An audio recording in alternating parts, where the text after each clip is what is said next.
இன்றைய நற்செய்தி வாசகம் மத்தேயு எழுதிய நற்செய்தி 1ஆம் அதிகாரம் இறைவசனம் 1-17 முடிய. தாவீதின் மகனும் ஆபிரகாமின் மகனுமான இயேசு கிறிஸ்துவின் மூதாதையர் பட்டியல்.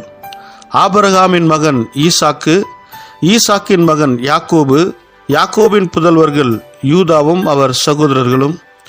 யூதாவுக்கும் தாமாருக்கும் பிறந்த புதல்வர்கள் பெரெட்சும் செராகும். பெரெட்சின் மகன் எட்ஸ்ரோன், எட்ஸ்ரோனின் மகன் ராம், ராமின் மகன் அமினதாபு, அமினதாபின் மகன் நகசோன், நகசோனின் மகன் சல்மோன், சல்மோனுக்கும் ராகாபுக்கும் பிறந்த மகன் போவாசு, போவாசுக்கும் ரூத்துக்கும் பிறந்த மகன் ஒபேது, ஒபேதின் மகன் ஈசாய், ஈசாயின் மகன் தாவீது அரசர், தாவீதுக்கு உரியாவின் மனைவியிடம் பிறந்த மகன் சாலமோன், சாலமோனின் மகன் ரெகபயாம், ரெகபயாமின் மகன் அபியாம், அபியாமின் மகன் ஆசா, ஆசாவின் மகன் யோசபாத்து, யோசபாத்தின் மகன் யோராம், யோராமின் மகன் உசியா, உசியாவின் மகன் யோத்தாம், யோத்தாமின் மகன் ஆகாசு, ஆகாசின் மகன் எசேக்கியா, எசேக்கியாவின் மகன் மனாசே, மனாசையின் மகன் ஆமோன், ஆமோனின் மகன் யோசியா,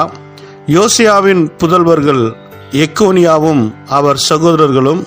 இவர்கள் காலத்தில்தான் யூதர்கள் பாபிலோனுக்கு சிறைப்பிடித்து செல்லப்பட்டார்கள்.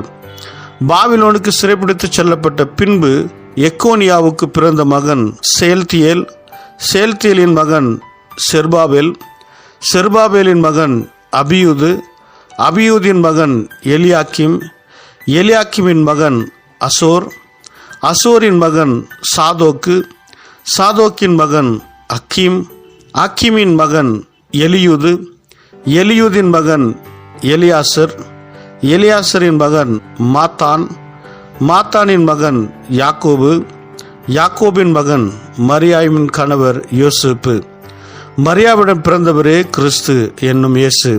ஆக மொத்தம் ஆபிரகாம் முதல் தாவீது வரை தலைமுறைகள் 14.